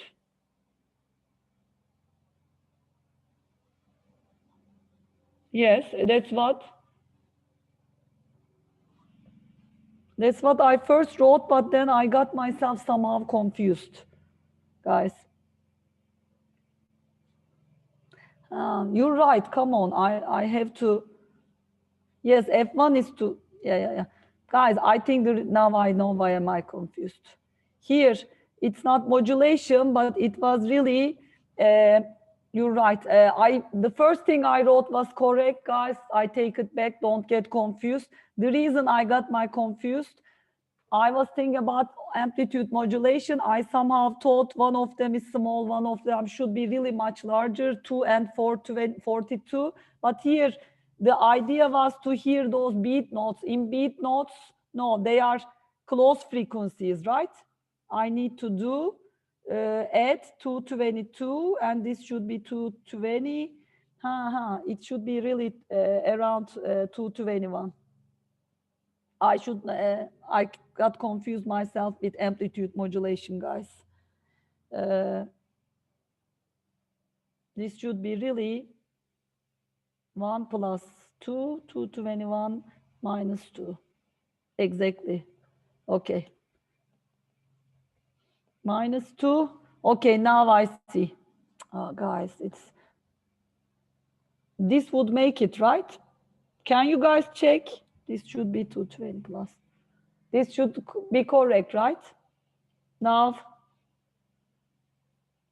small, large, multiply small and large, add the small and large and subtract the small and large. Yes, guys, sorry. I think this should be it. Because in the demo, I can go back there. One of them should be really, or it should be 221 and 2, okay. Plus 1, 221 minus 1, right? I need... One of them should be then 222, one of them should be 218. He may not be saying exact, but the point is, these are similar frequency signals. That's the idea. Then I have their addition and subtraction here, actually. That's it. Somehow, please check the notebook. I may not be, let's go back, but now this is correct, I think. Small and big. Small and big, that's correct. No, I think I'm fine, actually. Not 440, don't write 440 here. But the last thing we wrote is correct now. Let's go back. Are we fine with this? It doesn't have to exactly obey there, but if I just choose F1 here, F2 is 2 Hertz, F1 is 220 Hertz, I would have Hertz from there, 220, right? F1, okay, it would be 2018. It's fine. This is correct, I think, right? But I'm reading your comments. Okay, you guys are not talking about that, I think, parentheses. This is fine. I could have given, if I gave 220 to this,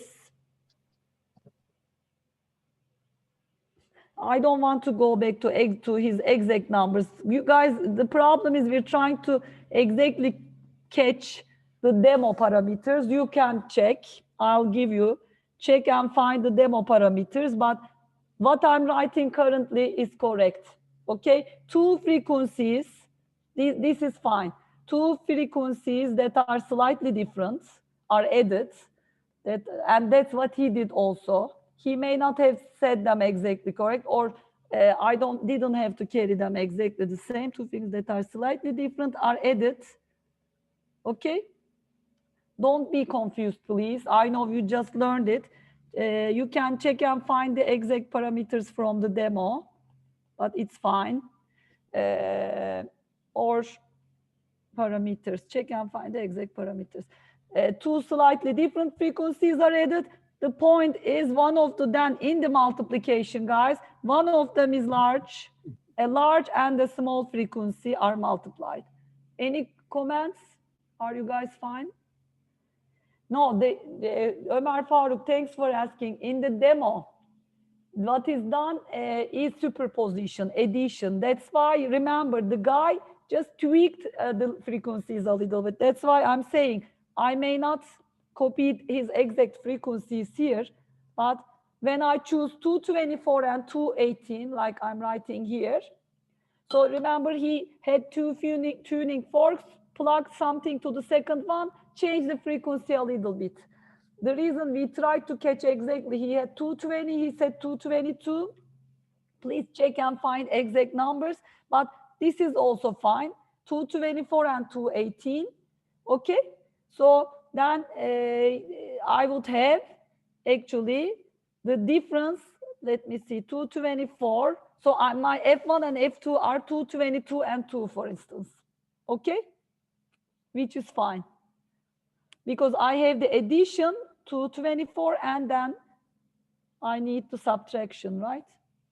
222 minus 2, 220. Sorry, guys, this is 220 minus 2, which is 220.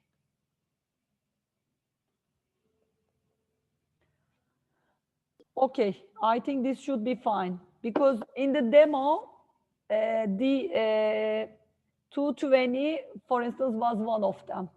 Okay? That is it, Arda.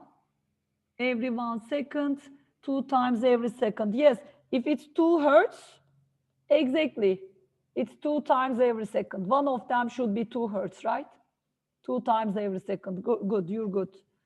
222 minus 2 is 220. Yeah, then the other must have been 224. I think also he may not have mentioned them exactly correctly because we're talking about the multiplication. He never mentioned multiplication, but he's talking about the phenomena of the beat, which is multiplication, right? Because one of them, the slowly varying one, which is 2 hertz here, for instance, is producing zeros in the high rapidly varying signal. That's the idea. You guys can check and find. I think for me, this is fine currently. Please check. But it's good now. Everybody stopped and thought about it, I hope. So in the demo, it's really superposition, but we are showing it's equivalent to multiplication. So you can go from multiplying 2 sinusoids to addition, because we have all the mathematical tools equivalent, right? Addition of any notes or any comments? Somebody is talking. Var mı arkadaşlar yorumlar?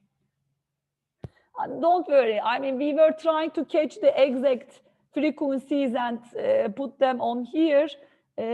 But I believe this should be fine. He may have said it wrong. If one of them is 220 hertz, and then the difference is if he said 2 hertz, the second one should be 224.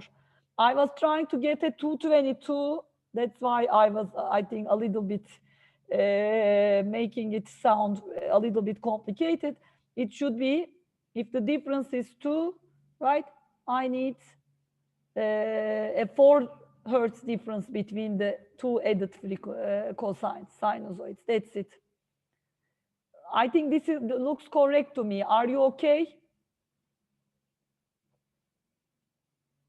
So Arda, what you said at the last comment, everybody sees it, should be 224 minus 220 beat is 2 times every second, right?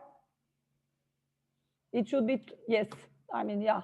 Sorry, I mean, simple mathematical calculation, but currently we are fine. One of them is at 220 and he was working with a 220 hertz. So the other is then, if he says 2 hertz difference between the two, the second one should be 224, which is fine. Perfect. No problem. That's good. That's cool. So now I want us to move to a little bit the concept of, towards the concept of fundamental frequency, but I think we can give a break. It's 10:30. We can give a 10-minute break. You can try to digest these. By the way, for the quiz, I think it's gonna be from last week's material, so I will try to upload this at the end, but you should be able to do it from last week's material. So before the maybe break, we will try to go to, in general, addition of sinusoids, guys. We're trying to move towards Fourier series representation of signals. I hope you are not confused. Sorry for this simple calculation thing. It's now fine. K 1 to n, AK cosine 2 pi fkt plus phi k.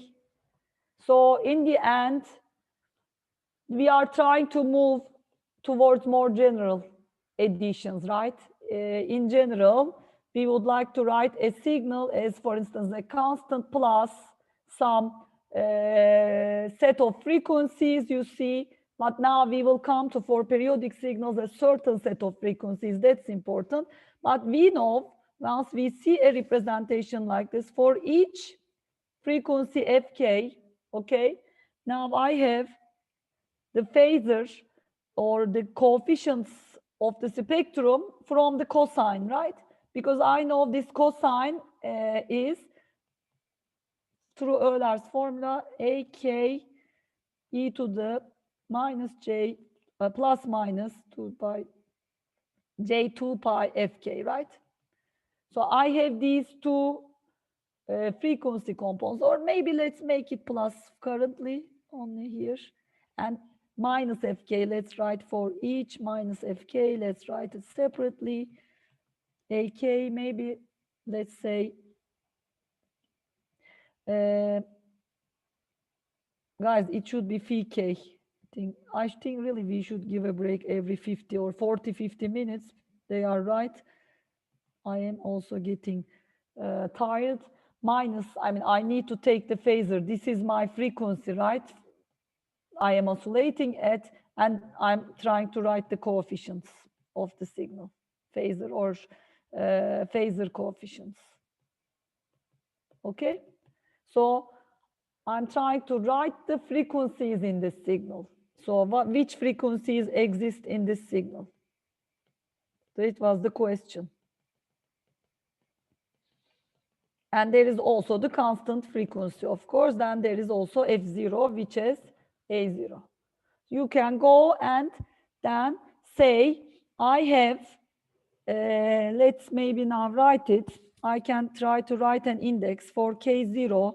I have coefficient A0. I have K, for instance, 1 to N. I have all these AKs. This will take us to Fourier series. That's why I'm writing it. AK 1 over 2 AK e to the J phi K, K different phasors, right? And A minus K 1 over 2 AK e to the minus J phi K. Okay? You see, I have then 2n plus 1 coefficients, right? So from here, then my x of t really will be, let me write, okay, I can really include it here. AK e to the j 2 pi fkt. This is my, guys, actually we will see, this is called, for the infinity extent, sum actually for all coefficients, this will be called the Fourier series representation. We have AK, FK pairs, okay? They will form the spectrum of x of t. Okay?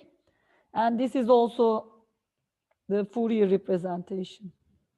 Fourier series, but maybe let's not write Fourier series, but because it requires a periodic signal. We will come to that after the break.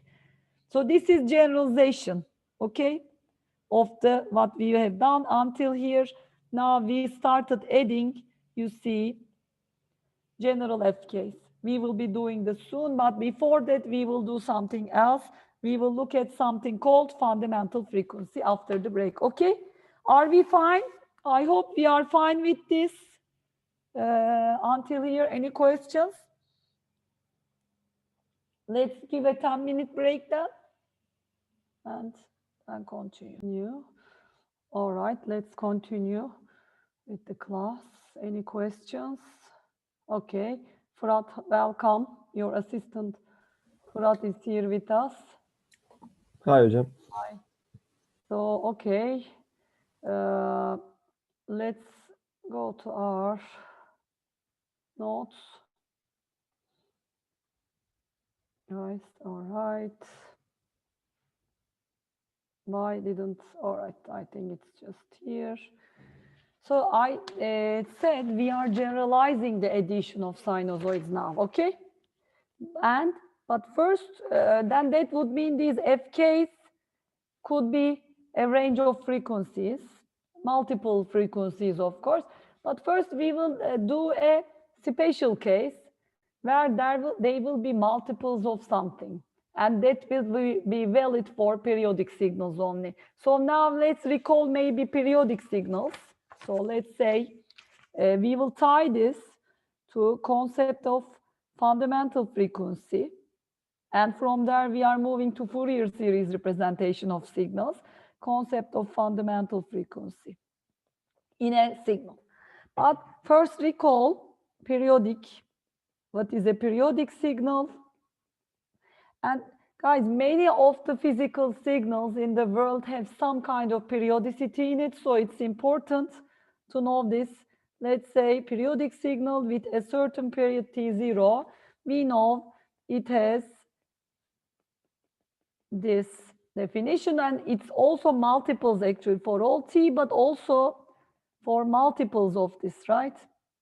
Integer multiples of this, it is valid, meaning it has a certain repetition interval. This is a signal that repeats itself over certain periods of time or durations of time. This is also for all t. So we should say if there exists T0 periodic signal, remember we said it's periodic if there exists T0 such that this is holding and K is an integer. Okay, this was the definition. I think we define it, and T0 is the fundamental period, but of course K times T0 are also periods of the, is also a period of the signal. Okay. So, I mean, any signal, let's see. We said repeats itself. I'll just make up a triangular signal, maybe repeats itself with this certain T0. Okay, 2T0. So you have to see the same waveform repeating itself. Okay. With certain intervals like this, and this is really infinite extent, for instance, e.g. Okay, and you can find the period by looking at, for instance, between the time duration between two peaks. And remember, from here we were finding a frequency which is 1 over T0, right? This was it. It could be any form of signal, of course. This is just one form. And smallest T0 is the fundamental period. Smallest T0 is the fundamental period. Then F0 is actually the fundamental frequency. So frequency. So maybe let's define it more officially. Fundamental frequency is F0.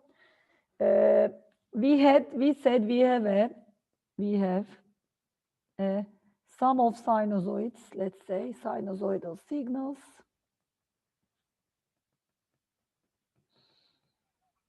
Signals, we just said generally I can have x of t, let's say is k1 to n. Okay, it's the real cosine form.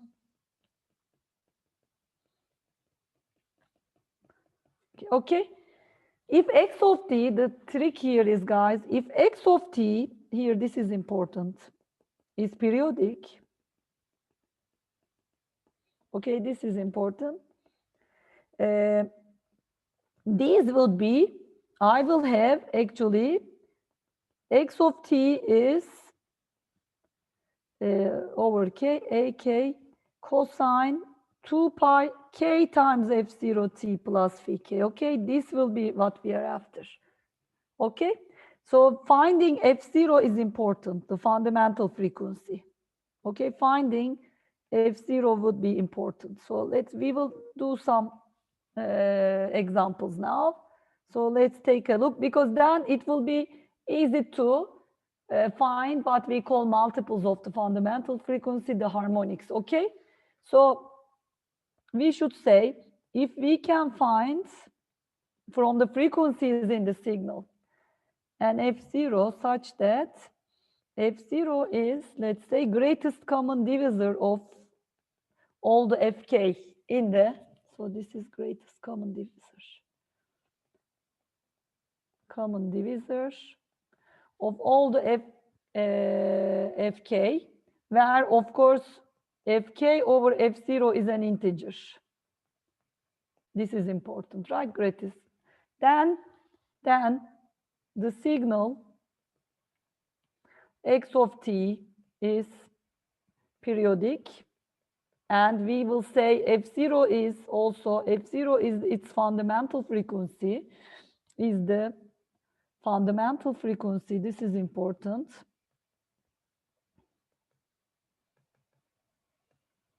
And kf0, this is f0, then kf0 are the harmonic frequencies of the signal.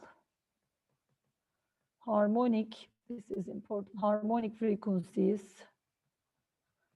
of the signal. Okay, this is important. This is valid for periodic signals. Okay. K are integers. K integer, of course. Integer multiples of the signal. So for instance, I'm asking you this, giving you this signal, let's say cosine 2 pi 3t plus cosine 2 pi 5t. You see a signal that is given as a superposition of two sinusoids. What are the frequencies in this signal? You guys tell me, just very immediately you guys can tell. What are the frequencies? And my question is x of t periodic? Yes, you guys probably already answered 3 and 4.5, exactly. So for instance, F1 is 3 Hertz, F2 is 4. I mean, there are also negative parts, of course, F plus minus 1, right? Remember, so there is also F minus 1 and F minus 2. You guys know minus 3 Hertz and minus 4.5 Hertz. But here I'm talking about the positives. I want to ask you, is there a from, look at the definition, top here. Is this a periodic signal? Because I know a signal is periodic if I can find the fundamental frequency and if there are also harmonics. Is there an F0 here? And if yes, what is it? My question to you is.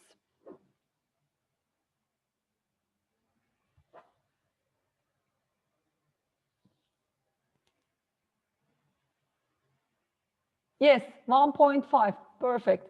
F0 is 1.5 Hertz, right? Just go and check if I'm getting integers. Yes, it's an integer, 4.5 over 1.5, another integer, integer 2, integer 3, which is good. So actually, this is the fundamental frequency, guys, and which harmonics I have. Actually, let's define these harmonics again. Definition, guys.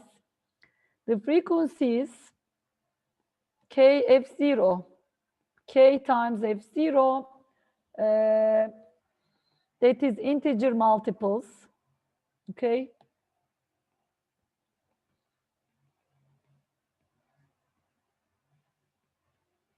Multiples of F0 are called, F0 is, remember, the fundamental frequency, are called the harmonics of F0.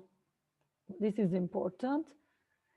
And from here again, the fact is, guys, we will come back to this, but the fact we have to write is when we add sinusoids actually with frequencies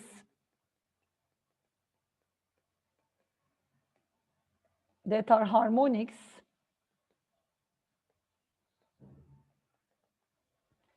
of a fundamental frequency F0,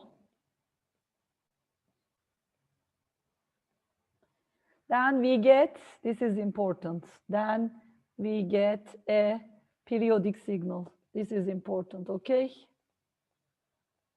So whenever I can find a fundamental frequency and its harmonics, I have a periodic signal, which is important. So you guys have some questions? Addition of two periodic signals. It is periodic, right? I can find an integer multiple of them. Let me see. No, depends on the, of course, frequencies of these, right? Depends on, yeah, F0 could be 1.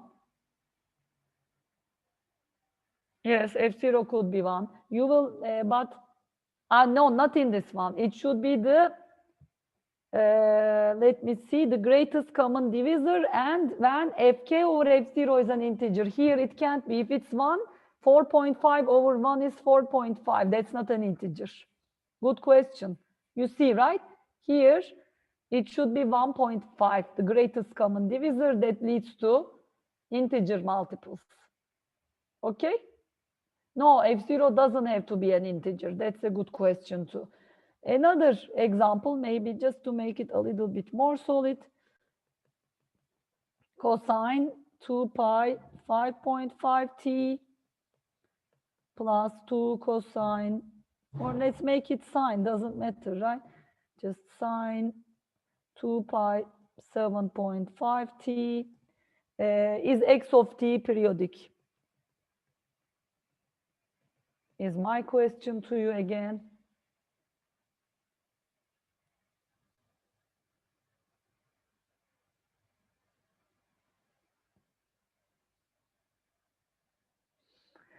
No, you will see, I will give some examples. It doesn't have to be. We will look at the examples, Arda. Good questions. So guys, can you find the fundamental frequency? What are the two frequencies? Just you guys see, let's say F1, or let's not say F1, but let's just first. This is one of the frequencies. This is the other. Fundamental frequency here is, I can find it, 0.5 hertz. Just look at this, 5.5 over 0.5. Okay, this is 11. I mean, just go there and divide the frequencies, 11. So K is 11, kth harmonic, 11th harmonic, 7.5 over 0.5, which is 15. This is another K, 15 harmonic. So we have, so this is fundamental frequency of this signal. We have 11th and 15th harmonics of the fundamental frequency. Okay? So what are AKs? What are the coefficients in the signal? What are AKs is the other question. Let's check your questions. Yes, you guys already thank Salih and Arda. That is important. It's important to be able to say. Guys, now let's also plot the spectrum of this. I'm asking this because this ties to the spectrum, right? And in the spectrum for a periodic signal. So this is yes, right? Periodicity question is yes. And for a periodic spectrum, I will only have the frequencies that are at multiples of the fundamental frequency. So for instance, I'm after this guy, right? Some AK e to the j 2 pi k f0t, and I know I have k11 and k15. So from the form of the equation, let's just write 1 over 2 e to the j 2 pi 5.5 t plus 1 over 2 e to the j minus, right, 2 pi let's see, minus j 2 pi 5.5 t. Okay, then I made it sine, so let's make it 1 over 2 j e to the j 2 pi 7 pi t 7.5 t minus 1 over 2 j. Okay, this should be a little bit cramped here, but let's just make it. This was the question. E to the minus j2 pi 7.5 t. This is the minus, of course, belonging to the frequency, right? So now let's just do the math. A1, what is A11? Sorry. I mean, all other A's are 0, but I have A11, right? AK's for only K11 and K15. A11 is 1 over 2. A minus 11 is 1 over 2, right? Now A15 is, I have to bring this as e to the minus j pi over 2, 1 over 2, e to the minus j pi over 2, and a minus 15 is, well, I know it's the complex conjugate, so e to the j pi over 2. Okay? Now plot the spectrum. These are the AKs. All other Ks are 0, and other AK are 0. Okay? This is not. Now the spectrum then, I can put a K or F, doesn't matter. We will make it a K later. But so it's really 5.5, let's say. and 7.5 hertz, minus 5.5 and minus 7.5 hertz. Just beating the AKs. This is really A11. I mean, I already have the numbers here, so I'm not writing on the plot, but you guys get the point. And these are really A11 conjugate and A15 conjugate, okay? Because it's a real signal. Some questions? Guys? We had 2 sign. Okay, guys, it's 2. Yeah, I can delete 2. Or if you want, let's keep 2 and yeah, so you pay attention. I was thinking just sign. All right, exactly.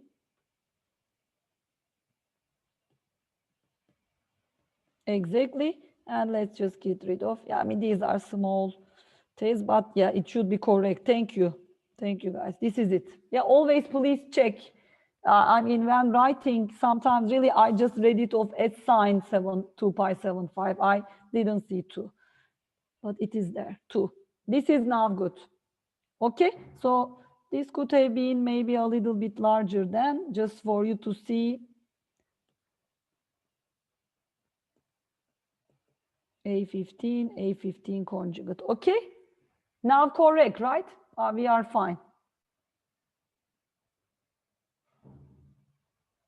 This is 0 frequency. This would be the spectrum of x of t. Spectrum of x of t. We are going towards something. Here, guys, remember this was K11, K is 15, and the minus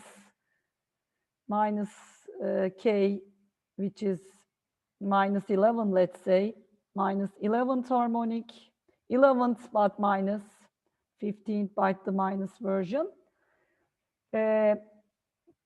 This is important to spot in periodic signals. Maybe I can show you this nice, there was a nice example. Yes, e to the j comes from, yes, Yusuf, right? Yusuf, yes, it comes from 1 over j. Do you have a question or why don't we have it? Guys, 1 over j was e to the minus j pi over 2, Salih. That's the question, right? That's how I put that 1 over j. Please, guys, always remember this. This is equal to e to the minus j pi over 2. Think of the complex plane, okay? Good. So now, I was showing it here in the notes, but you will see it in the notes. So I will show you something here. This was a nice application of what we're doing, the spectrum analysis. It talks about a sonar wave. I mean, it's probably a toy example, but I think close to a real life example. Guys, sonar waves are these sound waves. This is used a lot in actually naval warfare. The ships use it a lot. You have like a microphone. You can think of it like a microphone that is immersed into the sea as your ship is going. You want to know what is around. Are there other ships around? Okay. Then you are listening to the sound waves, right?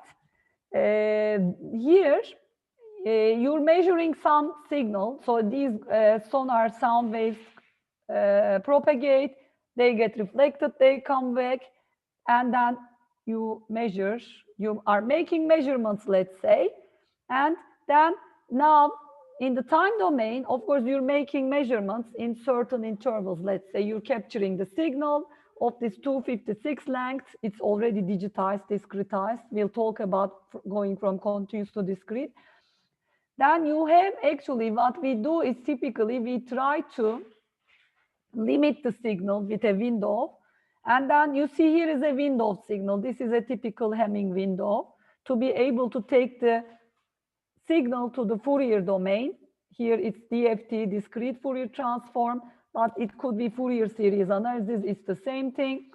So from the window signal, I can, or just think of this as your time signal. x of t or x of n. We will talk about discrete time signal. Now, 256 samples. It was simulated under C microphone at some given sampling rate. Now, this would be the spectrum representation you just learned. Okay, of course, it has many frequencies here. It looks a little bit noisy, but when you take these 256 samples or a certain duration of measurement for many times, because you're listening continuously, you average those signals and you take the spectrum, okay, then or average the spectrum, you obtain this spectrum here. Look at the spectrum. There is some component in the zero band, that is some DC component that's there. I'm not interested in that, that's constant. I'm interested in these frequencies, guys. Just look. There is one here, and I think there are two more important dominant frequencies, okay? So I think there was a nicer, okay. Example frequency. I mean, it's the same thing, but nicely displayed here in terms of frequencies. So look at the frequencies here. Can you spot important dominant frequencies other than this zero part here? Can you spot the fundamental frequency of this signal? And what are the important frequencies actually? I mean, there are many components. There are different signals that you are receiving. You are actually listening, right, to the surroundings, what may be around. It could be superposition of different signals, by the way. 13, yes, Çağlar, 13 hertz. So there is, from here, because you guys see immediately, there is 13 hertz, there is 26 and 39. This is another signal. I mean, just think of decomposing the signal into different components. We see a periodic component, 13, 26, 39. So there must be some periodic signal source, right? Some oscillation somewhere that is whose fundamental frequency is 13 hertz. There is a 60 hertz component too, but here that's the interpretation is this was from the US. The power lines at US run at 60 hertz. We have 50, right?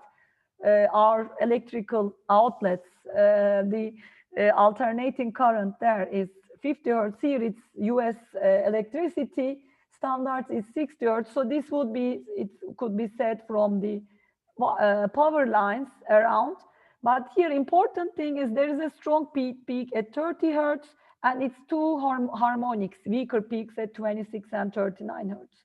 So when you do this analysis, let's say you are a signal processing, data processing person, you want to understand what is around, you would be saying, hey, there is an interfering signal from power line at 60 hertz, but I actually see a signal, important signal with a fundamental frequency at 13 and it's two harmonics, and this could be actually generated by a submarine, for instance, propeller turning at, because it's the three frequencies, 4.33. So 13 over 3 hertz actually. So this would be a way, actually this is how sonar detection is done. You listen to the sea in a microphonic device, like it's a sonar device, and you do this signal processing to be able to detect what is around, what kind of signals are around. I think this really makes the point or the application use of the frequency spectrum analysis that you guys just learned. Does it make sense, or are you following, guys, the idea? The fundamental frequency plus the other interfering frequencies and the harmonics, of course. Okay, so maybe I can give you an exercise. If you can't solve it, we can do it next time. And then we can go to the quiz. But if this is clear, any questions? I mean, you can just take a look. So what we're doing is we're doing spectrum analysis or spectral analysis of signals, okay? And I think this is really a very nice application, use case, real life use case, okay? So let me give you an exercise. The last one would be for your home. Let me see. I'm out of pages, so now edit page. So an exercise, homework. These are homeworks, by the way. When I say exercise, please do it, okay? So x of t. So you will practice also your Euler formula. For instance, I'm asking you, what is the fundamental frequency? What is the of the signal? Okay, this is the question. And are there any other harmonics in it? Okay, are there, let's say, I mean, maybe your first answer here directly would be, there will be a quiz, yes. What is the fundamental frequency of this signal, by the way? I gave it as an exercise, but what do you think?